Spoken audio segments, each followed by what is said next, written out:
विचारमंचावरील सर्व मान्यवर आणि माझ्यासमोर बसलेले जे स्पर्धा परीक्षेचे ॲस्पिरंट अधिकारी होऊ पाहणारे माझे सगळे मित्रमैत्रिणी आणि आपण एक स्पर्धा परीक्षेचे विद्यार्थी म्हणून मी या सगळ्या तुमच्यासारखीच या फेजमधून गेलेली आहे. म्हणजे काही वर्षापूर्वी 15 वर्षापूर्वी मी अशीच समोर बसून अनेक यशस्वी अधिकाऱ्यांची भाषणं ऐकलेली आहेत आणि त्यातून स्फूर्तीसुद्धा घेतलेली आहे. अनेक जणांच्या स्टोरीज ऐकलेल्या आहेत आणि अधिकारी झाल्यावर सगळ्याच यशस्वी अधिकाऱ्यांच्या स्टोरीज होतात आणि त्या स्टोऱ्या आणि त्या दंतकथा हे एक मोठं मृगजळ तयार होतं विद्यार्थ्यांसाठी. त्याच्यापासून खरं तर विद्यार्थ्यांनी स्वतःचा बचाव केला पाहिजे. म्हणजे मला माझ्याच संदर्भामध्ये माझ्या घरातल्याच व्यक्तीच्या म्हणजे माझा नवरा MPSCला राज्यात पहिला आला होता त्यावेळेला त्याच्या गरिबीच्या एवढ्या कहाण्या झाल्या की त्याच्या आईला पण कळायचं नाही की एवढे आपण गरीब होतो का. एका व्यक्त्यांनी तर ज्यावेळी त्याचा सत्कार झाला होता बहुतेक इथेच टिळक स्मारक मंदिरला त्यावेळी सांगितलं होतं की ठोंबरे साहेब 69 रुपये आणि एक सायकल घेऊन पुण्यामध्ये आले. तर मला त्यांच्या आई म्हणजे माझ्या सासूबाई म्हटल्या अरे सायकल आपल्याकडे आधीपासूनच होती. अशी काही सायकल वगैरे घेऊन पुण्यात आले नाहीत, त्याच्या आधीपासूनच ते पुण्यामध्ये होते. म्हणजे अशा ज्या स्टोरीज आहेत ना त्यामुळे मुलं जास्त भांबावून जातात किंवा मी असं म्हणेन या स्टोरीजमुळे ते सतत पंप केली जातात. म्हणजे कुणीतरी त्यांना मेरी गो राऊंड असतं की नाही मोठ्याच्या मोठ्या जत्रेतलं त्याच्यात बसून घराघरा फिरवते असं वाटतं. प्रत्येक वेळी नवीन माणूस येतो, नवीन यशाचा मूलमंत्र देतो आणि प्रत्येक वेळेला तो खूप खूप गरीब असल्याचं म्हणजे कसं असतं माणसांना एखादी गोष्ट घडून गेल्यानंतर ती खूप रंजकपणे सांगायची सवय असते आणि भारतीय संस्कृतीमध्ये तर स्टोरी सांगणं ही खूप मोठी गोष्ट आहे. कारण प्रत्येकजणच आपल्या घरातली म्हातारी माणसं पण सारख्या आपल्याला स्टोऱ्या सांगत असतात ना की मी असा गरीब होतो, मी असं होतो, तसं होतं. तर हे सतत वाढत वाढत ते कान गोष्टीसारखं वाढत जातं आणि मग ते वाढत गेल्यानंतर सगळ्याच लोकांना असं वाटतं की आता मी कुठेतरी रिक्षावाल्याचा मुलगा IAS झाला किंवा फळ विक्रेत्या माणसाची मुलगी IAS झाली किंवा IPS झाली तर मी या गटामधून ते गेलं पाहिजे. मी असं म्हणणार नाही की प्रत्येक वंचित गट जो आहे जो अंडर प्रिव्हिलेज क्लास आहे त्याला स्वप्न बघण्याचा अधिकार आहेच.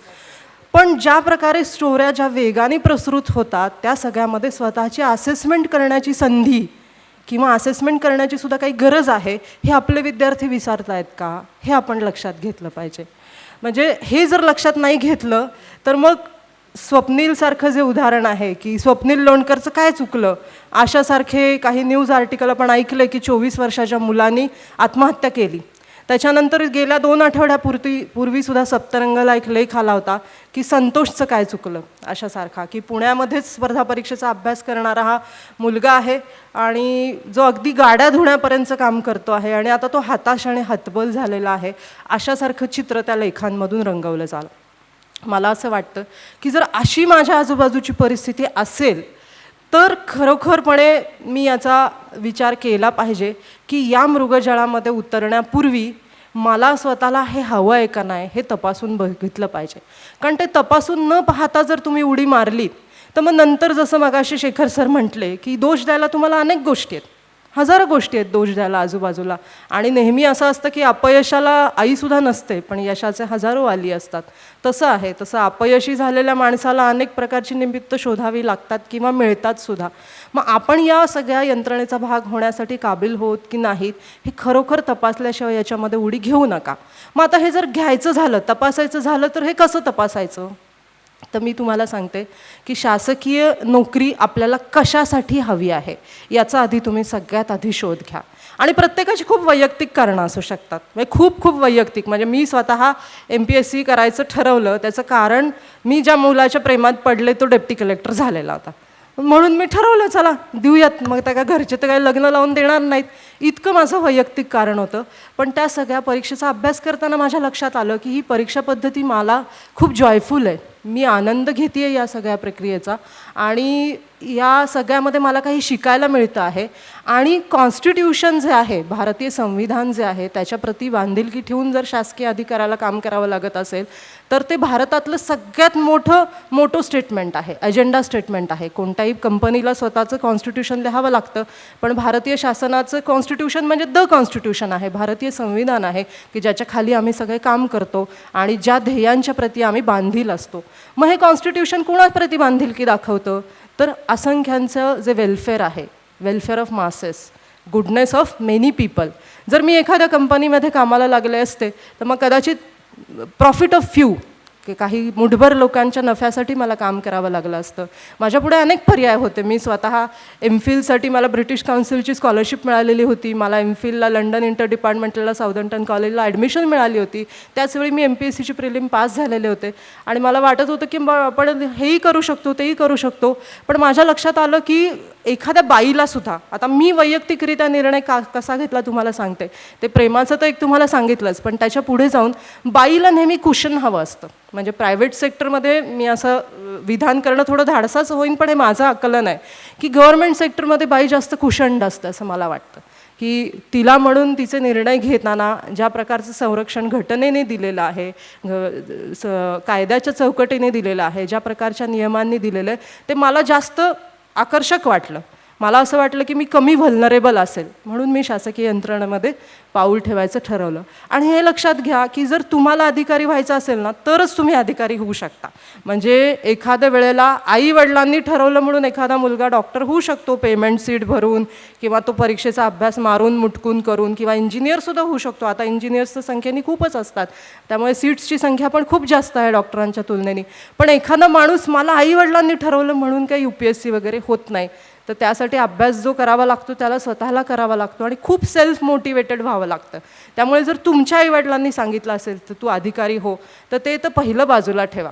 म्हणजे त्यांनी जर ते सांगितलेलं आहे तर ते खरंच तुम्हाला हवं आहे का नाही हे तुम्ही मनापासून तपासून घेतलं पाहिजे आणि त्याच्यानंतरच याच्यामध्ये उडी घेतली पाहिजे.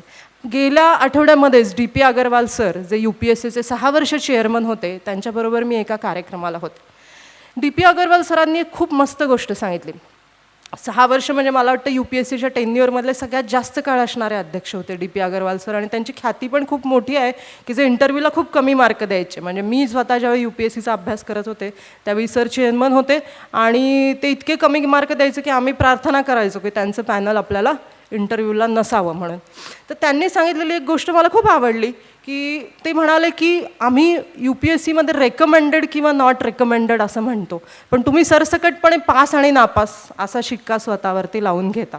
Recommended for the civil services post, for a particular civil service post, और नॉट रेकमेंडेड असं ते नामाभिधान आहे, असा तो शेरा आहे मार्कशीटवरती. जर तुम्ही काढलं मार्कशीट तर असा मिळतो. आणि दुसरी एक गोष्ट ते म्हणाले असं की प्लॅन B, ज्यावेळी B हे अक्षर तुम्ही वापरता त्याचवेळी B प्लॅन म्हणजे सेकंडरी आहे. B हे अक्षर A नंतर येतं ना, तर त्यामुळे तुम्ही B हा शब्द पण वापरायला नाही पाहिजे. तर अनेक जे पर्याय आहेत ना त्यातला हा एक पर्याय आहे आणि तो ठराविक वयामध्ये पूर्ण करावा लागतो, म्हणून मी UPSCचा अभ्यास पहिल्यांदा करतो. दुसरा पर्यायसुद्धा माझ्याकडे उपलब्ध आहे. इतक्या सूज्ञपणाने तुम्ही त्याचा विचार केला पाहिजे. जर तुम्ही तसा विचार केला तर निराशा येणार नाही. आणि बऱ्याचदा कसं होतं की ताणामुळे सुद्धा अपयश येतं. ताण हा म्हणजे परफॉर्मन्स एन्झायटी क्रिएट करणारा सगळ्यात महत्त्वाचा फॅक्टर आहे. म्हणजे जी विद्यार्थी इतकी भारंभार पुस्तकं वाचत असतात ते त्यांच्या परीक्षाच्या हॉलमध्ये गेल्यानंतर त्यांना गोष्टी आठवत का नाहीत, किंवा तितक्या सुंदर पद्धतीने त्या उतरवू का शकत नाहीत, किंवा इंटरव्ह्यूला गेल्यानंतर त्यांच्या लक्षात येतं की अरे मी तयारी तर खूप जास्त केली होती पण प्रत्यक्षामध्ये माझा परफॉर्मन्स हा अत्यंत लो डाऊन झालेला आहे. हे जे त्यांच्या लक्षात येतं त्याचं कारण असं असतं की ताण, सततचा ताण असतो. आणि स्वाभाविक आहे की मुलांच्यावरती त्यांच्या करिअरचा ताण असतो, मुलींचं लग्न करून देतील घरचे अशी सततची भीती असते. त्यामुळे या करिअरमध्ये तुम्हाला प्रत्येक वर्ष जसं जसं पुढे जातं तसं एकदा तुम्ही परीक्षेतून फेल झाल्यानंतर पुन्हा पूर्वपरीक्षेच्या सायकलसाठी एक अख्खं वर्ष पुढचं घालवावं लागणार असतं तर तुम्ही क्लिअर होणार असता. हा जो ताण आहे ना हे तुम्हाला खूप तो परफॉर्मन्स एन्झायटी देतो, त्यामुळे तुमचा परफॉर्मन्ससुद्धा खाली येतो. त्यामुळे कित्येकदा असं वाटतं की आपण निवडलेला मार्ग चुकीचा आहे का बरोबर आहे. आणि ह्याच्यामध्ये आपल्याकडे नातेवाईक नावाची जी संस्था आहे ती सतत आपल्याला रोज ह्युमिलेट करत असते. म्हणजे स्पर्धा परीक्षेचा अभ्यास करणारी लोक कधीच कुणाच्या लग्नाला जात नाहीत, कुणाच्या वाढदिवसाला जात नाहीत नातेवाईकांच्या. त्याचं कारण ते लगेच विचारतात, आमचा तो कोण गोलू मोलू काहीतरी झालेला असतो आणि तुझं काय झालं आहे, अजून तू काय झालाय की नाही, तो बघ तिकडे परदेशात गेलेला आहे वगैरे असं काय काय आपल्याला सांगत असतात. अशा प्रकारची कामं ते अशा प्रकारचे कमेंट्स करत असतात. तर मला असं वाटतं की स्वतः स्पर्धा परीक्षेचा अभ्यास करणाऱ्या विद्यार्थ्यांनी स्वतःची सपोर्ट सिस्टीम निर्माण करायची गरज आहे. दुर्दैवाने जे क्लासेस चालवले जातात, ज्या प्रकारच्या संस्था आहेत त्या सगळ्यांच्यामध्ये सुद्धा मी पाहते की सगळे नेटवर्किंग यशस्वी विद्यार्थ्यांच्या बरोबरच करतात. अपयशी विद्यार्थ्यांच्या बरोबर नेटवर्किंग करणारा अजून कुठलाही क्लास अस्तित्वामध्ये नाही आहे. मी कोणत्याही क्लासचं नाव घेणार नाही, पण नंतर मग असं होतं की असा अपयशी असणारा विद्यार्थी, अपयशी मी नाही म्हणणार, की जो त्यांच्या दृष्टिकोनातून UPSCमध्ये अपयशी असणारा जो विद्यार्थी असतो तो त्याच्या फील्डमध्ये काही जरी चांगला करत असला तरी लोक त्याच्याशी कनेक्ट करू पाहायला इच्छित नाहीत किंवा ते त्याला तितकंसं व्हॅल्युएबल मानत नाहीत. मुळामध्ये झाली आहे गोची खरी अशी की आपल्याला शासकीय यंत्रणेचा भाग का व्हायचं आहे हे उघडपणे कधीच कोणी सांगत नाही. खरं बघायला गेलं तर म्हणजे मला बरं बोलायला आवडत नाही, मला खरं बोलायला आवडतं. म्हणजे बऱ्याचदा असं होतं की आपण इतकं समारंभीय, इतकं दिखावा आणि इतकं शेरेबाजी असणारं, सुंदर काय काय शेरोशायरी असणारं बोलतो, पण त्याच्यामध्ये माणसांच्या हाताला काहीच सापडत नाही. नंतर नक्की काय करायचं, नक्की काय करायचं हेच कळत नाही. आणि त्यामुळे मुलं इतकी भंजाळ्यासारखी वागतात. एकदा तर दिल्लीमध्ये अभ्यास करणारा एक मुलगा मला भेटला, तो वाजीराम रवीचा क्लास वगैरे करायचा आणि मला भेटायला आला. दिल्लीमध्ये होते मी त्यावेळेला. आणि तो मला म्हटला की मी रोज सकाळी उठतो, गार पाण्याने आंघोळ करतो आणि मग अभ्यासाला बसतो. म्हटलं तू दिल्लीच्या थंडीत गार पाण्याने आंघोळ करायची काहीच गरज नाही आहे. तर त्याला असं वाटायचं की म्हणजे मी अभ्यास करणं म्हणजे असं स्वतःला त्रास करून घेतला पाहिजे. कारण लोकांनी कहाण्या सांगितल्यात ना, माझ्या रूमवर गरम पाणीच यायचं नाही, मग मी गार पाण्याने आंघोळ करायचो ना अभ्यासाला बसायचो. त्या महाशयांना वाटायचं की गार पाण्याने आंघोळ करणं म्हणजे एकदम भारी आहे. अजिबात भारी नाही. गार पाण्याने आंघोळ करणं बेंडोकपणा आहे. दिल्लीच्या थंडीमध्ये जिथे 6 आणि 4 टेम्परेचर आहे, 4 ते 6च्या दरम्यान, तिथे जर तुम्ही गार पाण्याने आंघोळ करत असाल आणि अभ्यासाला बसत असाल तर तुम्ही कुडकुडाल आणि 100 वेळा चहा प्यायला जाल. तर तुम्ही तसं नाही करायला पाहिजे. म्हणजे लोकांचे जे गैरसमज तयार होतात ना, तर जसं शेखर सर म्हणाले की ह्या सगळ्याचं एक इकॉनॉमिक्स आहे. सगळ्यांना स्वतःची टिमकी वाजवून घेण्यामध्ये अत्यंत स्वारस्य असतं. प्रत्येक व्यक्ती, संस्था यामध्ये सुद्धा कारणीभूत असतात आणि वेगवेगळ्या कहाण्या रंगवल्या जातात. तर खूप सारं लर्निंग तुम्ही करण्याची गरज आहे. लर्निंग केल्याशिवाय ते संभवत नाही. म्हणजे मी स्वतः सुरुवातीला MPSCचा अभ्यास केला आणि नंतर UPSCचा अभ्यास केला. का असं केलं तर माझ्या लक्षात आलं की मला स्वतःला सुद्धा इन्फिरिटी कॉम्प्लेक्स होता, की मी पॅन इंडिया लेवलवर कॉम्पीट करू शकणार नाही असं मला वाटलं. म्हणून असं वाटलं की त्याची पूर्वतयारी म्हणून मी MPSCचा अभ्यास केला पाहिजे. खरं तर MPSCमध्ये पण मी डेप्टी कलेक्टर झाले, डेप्टी कलेक्टर म्हणून नोकरी केली आणि नोकरी करत असताना मी UPSCचा अभ्यास केला. डेप्टी कलेक्टर म्हणून माझ्याकडे चार्ज होता सोलापूरमध्ये, SDO उत्तर सोलापूर म्हणून. ते करत असताना मी UPSCचा अभ्यास केला. तर म्हणजे ह्या सगळ्यामध्ये काही प्रमाणामध्ये मी त्या माझ्या निर्णयाची किंमत मोजली ना. माझं जे काही वयाच्या 23व्या वर्षी मी डेप्टी कलेक्टर झाले होते, नंतर 26व्या वर्षी IRS म्हणून जॉईन झाले, 26व्या वर्षी. तर अशा परिस्थितीमध्ये मला माझी किंमत मोजावीच लागली. त्यामुळे प्रत्येक आपल्या चुकीच्या किंवा बरोबर निर्णयाची आपण किंमत मोजतच असतो. मग तुम्ही तुमच्या आयुष्यातली उमेदीची 4 वर्ष जर या निर्णयासाठी घालवणार असाल तर ती योग्य प्रकारे घालवली पाहिजेत आणि त्याची खंत तुम्हाला वाटणार नाही अशा पद्धतीने ती प्लॅन केली पाहिजेत. मग तशी ती प्लॅन कशी करता येईल याचा जर तुम्ही सिरियसली विचार करायचं ठरवलं तर हे लक्षात घ्या की 3पेक्षा जास्त वर्ष मला असं वाटतं डेडिकेटेडली अभ्यासाला देऊ नये. डेडिकेटेडली म्हणजे कदाचित तुम्ही 3 वर्ष कोणताही जॉब न करता तयारी करत असाल तर खूप चांगली गोष्ट आहे. मग ती 21व्या वर्षी सुरू करा, 22व्या वर्षी सुरू करा. कोणी मास्टर्स करून करणार असेल तर 24व्या वर्षी सुरू करतील. जर कुठलं वेगळं अजून MBA किंवा अशा प्रकारचं मास्टर्स असेल तर तशा नंतरसुद्धा तुम्ही करू शकता. पण मला असं वाटतं की नोकरी न करता या परीक्षेला दिला जाणारा वेळ हा 3 वर्षापेक्षा जास्त कालावधीचा असू नये. आणि नेहमी कसं असतं की या परीक्षेचा अभ्यास हा स्किल्स आणि कंटेंट या दोन्हीचा अभ्यास आहे. प्रत्येक वेळेला आपण स्किल्स नव्याने शिकून घ्यायची गरज नसते. आपण जसं म्हणतो ना, एकदा आपण सायकल चालवायला शिकलो की आपण नंतर जरी गॅप पडली तरी कालांतराने जर सायकलवर बसलो समजा 4 वर्षाच्या गॅपनी, 10 वर्षाच्या गॅपनी, तरीसुद्धा आपल्या सायकल चालवायला येते, कारण ते स्किल आहे. तसंच आहे की तुम्हाला एखाद्या प्रश्नाला ब्रेक कसं करायचं, त्याचं उत्तर कसं लिहायचं, एखादा 3 तासाच्या कालावधीमध्ये पेपर कसा सोडवायचा, त्याच्यामध्ये किती ब्लफिंग करायचं, तिथं किती फॅक्ट्स लिहायच्या, याचं जर स्किल जर तुम्ही अडॉप्ट केलं ना तर प्रत्येक वेळच्या कंटेंटसाठी तुम्हाला परत नव्याने ते स्किल शिकायची गरज नसते. स्किल शिकण्याचा जो भाग आहे तो 2 अटेम्प्टमध्ये नक्कीच होऊ शकतो.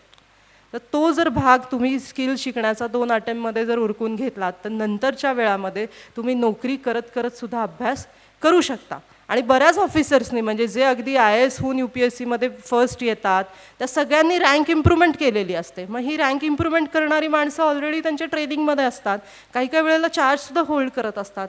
त्यामुळे ही काही अशक्य गोष्ट नाही आहे नोकरी करत करत अभ्यास करणं, परफॉर्म करणं. उलट कित्येकदा त्याची इंटरव्ह्यूला मदतसुद्धा होते की हा विद्यार्थी गेले 6-7 वर्ष फक्त अभ्यास करतो आहे तरीसुद्धा यशस्वी होत नाही आहे, अशा प्रकारचं इम्प्रेशन तुम्ही इंटरव्ह्यूसाठी घेऊन जात नाही, तर उलट मी धडपडणारा माणूस आहे. जर समजा मी पहिल्या 2 प्रयत्नांमध्ये यशस्वी नाही झालो तर मी मला साजेसं काम निवडलेलं आहे, अशा प्रकारच्या ॲटिट्यूडचा किंवा अशा प्रकारचा जा विचार करण्याच्या पद्धतीचा तुम्हाला नक्कीच तुमच्या इंटरव्ह्यूला सुद्धा फायदा होतो. आणि कोणताही जॉब कसा आहे, काही गोष्टी आपल्यामध्ये ॲडिशन करत असतो, ॲड करत असतो. म्हणजे एखादा माणूस जर लेक्चररशिप म्हणून जर क्लॉक आवर बेसिसवरती जर UPSC तयारी करत असताना जर जॉब करत असेल तर त्याला स्वतःला सभाधारिष्ट्यासाठी इंटरव्ह्यूचे मॉक इंटरव्ह्यू द्यायची गरज नाही.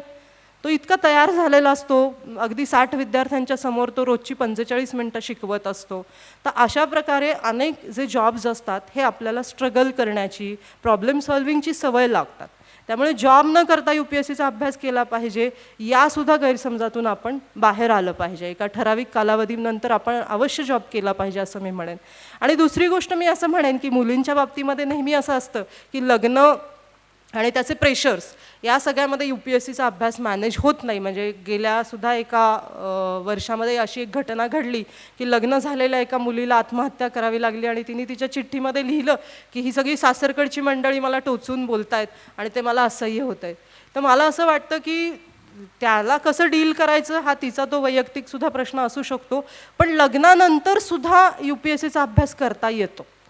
बऱ्याचदा एक आपल्याला असं वाटतं ना की जे माझ्या स्वतःच्या संदर्भामध्ये असं झालेलं आहे की ज्या वेळेला मी UPSCचा 4था अटेम्प्ट घेतला त्यावेळेला मी 9 महिन्याची प्रेग्नंट होते आणि UPSCने मला एक डॉक्टरसुद्धा दिला होता आणि माझी एक्सपेक्टेड डिलिव्हरी डेट बघून त्यांनी इंटरव्ह्यूची डेट बदलून दिली होती आणि ती अलीकडची डेट दिली होती एक्सपेक्टेड डिलिव्हरी डेटच्या अजून थोडी लवकरची ठरेल आणि मला कोणता त्रास होणार नाही. तर म्हणजे या सगळ्या यंत्रणा आपल्याला मदत करायला तयार असतात, फक्त तुम्ही त्या योग्य पद्धतीने वापरल्या पाहिजे. त्यासाठी काही माझी कुठे ओळख नव्हती आयोगामध्ये. मला फक्त त्यांना एक मेल करावा लागला की ही माझी एक्सपेक्टेड डिलिव्हरी डेटची ही डॉक्टरांनी दिलेली सोनोग्राफीवर लिहिलेली तारीख आहे आणि तुम्ही माझा इंटरव्ह्यू रिशेड्यूल करून द्या, जो आलेला आहे तो त्याच्याबरोबर क्लॅश होतो आहे, आणि त्यांनी माझी डेट बदलून दिली. म्हणजे अशा प्रकारे यंत्रणासुद्धा आपल्याला मदत करत असते. त्यामुळे असे आपण कोणत्या तरी कचाटात संकटात सापडलेलो आहोत, आपण एकटे आहोत, अशा प्रकारच्या भावनेतून विद्यार्थ्यांनी बाहेर आलं पाहिजे आणि स्वतःचे सपोर्ट ग्रुप तयार केले पाहिजेत. आणि कदाचित आपल्याजवळच्या सगळ्याच माणसांना कळणार नाही की आपण UPSC करतो म्हणजे नेमकं काय करतो, कारण स्पर्धा परीक्षेचं जे स्वरूप आहे ते विद्यापीठी परीक्षांपेक्षा इतकं वेगळं आहे की आपल्या आजूबाजूच्या फारच थोड्या लोकांना कळतं की आपण नक्की काय करतो आहोत. आणि परीक्षा इतकी अनप्रेडिक्टेबल असते की त्यामध्ये मी तर तुम्हाला सांगते की जसं शेखर सर म्हणाले तसं की खात्रीपूर्वकरित्या मी या परीक्षेत पासच होईल या पास झालेल्यांनाही सांगता येत नाही. ही फॅक्ट आहे, नाही सांगतायत. मग ते नंतर जे सांगतात ना सगळे मला माहीतच आहे की कोण दुसरा आला कोण पहिला, या सगळ्या दंतकथा आहेत. त्यामुळे हे सांगता येत नाही. आणि शिवाय पास होऊन जे आत असलेली माणसं असतात त्यापैकी बऱ्याच लोकांना बघितल्यावर आम्हालाही वाटतं की अरे हे कशी काय पास झाले. अशी सुद्धा बरीच माणसं असतात की कशी काय पास झाली असं सुद्धा आम्हाला कळत नाही, की ही पास होऊ शकतात म्हणजे काहीतरी घोळ आहे असं सुद्धा आम्हाला वाटावं. अशा प्रकारच्या निम्न गुणवत्तेची सुद्धा माणसं आजूबाजूला असतात. म्हणजे याचा अर्थ कोणतीही सिस्टीम फुलप्रूफ असते का, तर नाही. सिस्टीममध्ये सतत पोरोसिटी असते. सिस्टीम काही वॉटरटाईट कंपार्टमेंटसारखी नसते, त्याला पोरोसिटी असते, सन्मान्य अपवाद असतात. त्यामुळे मला असं वाटतं की त्या सगळ्या सन्मान्य अपवादांना तुम्ही बाजूला ठेवा आणि तुम्हाला जर राजमार्गाने जायचं असेल तर सिस्टमॅटिकली प्लॅन करा. एक ठराविकच वेळ तुमच्या आयुष्यातला UPSCला द्या आणि योग्य रिसोर्स पर्सन निवडा, योग्य स्टडी मटेरियल तुम्हाला मिळेल याची काळजी घ्या. कोणाच्याही भूलतापांना बळी पडू नका. कोणताही विशिष्ट प्रकारचा ऑप्शनल हा जर मार्केटमध्ये चालतो अशा प्रकारचे गैरसमज जर जुनी पसरवत असेल तर त्याला अजिबात बळी पडू नका. वारंवार आपले ऑप्शनल्स बदलत राहू नका.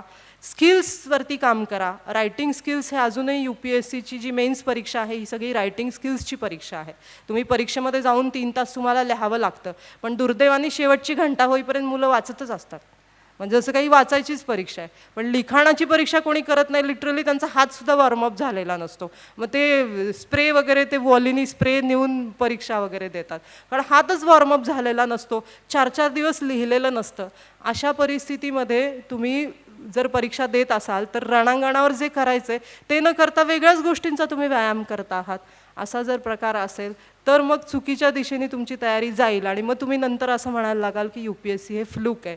तर फ्लूक नाही आहे UPSC हे. तर आपण आपल्याला हे निश्चितपणे ओळखून घेणं, आपण आपल्यावरती काम करणं, हे जर आपण करणार असू तर 99.99% रिझल्ट देणारी ही यंत्रणा आहे. पण या सगळ्यासाठी ते जे 1000 लोक निवडले जातात त्यांच्यासारखं आपण होण्याची खरोखर मनीषा आणि जिद्द बाळगतो का? त्यासाठी आवश्यक असणारे प्रयत्न किंवा पराकाष्ठा आपण करू इच्छितो का? आणि त्यासाठीचं स्ट्रॅटेजिक प्लॅनिंग आपण करणार आहोत का? याची उत्तरं जर तुम्हाला स्वतःला माहीत असतील तरच या खेळामध्ये उतरा. आणि जर तसं करून जर उतरायचं असेल आणि तरीसुद्धा त्या फेअर गेममध्ये तुम्ही पुढे जाऊ नाही शकला तर मात्र तुम्हाला खंत वाटणार नाही, कारण तुम्ही तुमच्या बाजूने तुमचं 100% दिलेलं असेल. मग मगाशी जसं सर म्हणाले तसं चांगला माणूस होण्याची मात्र संधी तुम्ही या परीक्षेतून नक्की मिळवाल. कारण ज्या प्रकारचा अभ्यास आपण करतो ना, it's a exam of making an officer. मी नेहमी म्हणते की अधिकाऱ्याला काय करावं लागतं, निर्णय घ्यावा लागतो. UPSCच्या एक्झामचं बघा तसंच आहे की आपण 100 पुस्तकं जरी वाचून गेलो तरी असं काहीतरी विचारलेलं असतं की आपल्याला प्रश्न पडतो की अरे ह्याचा तर मी विचारच केलेला नव्हता. मी ज्यावेळी परीक्षा देत होते त्यावेळी आठवते मला गंगूबाई हनगल वारलेल्या होत्या.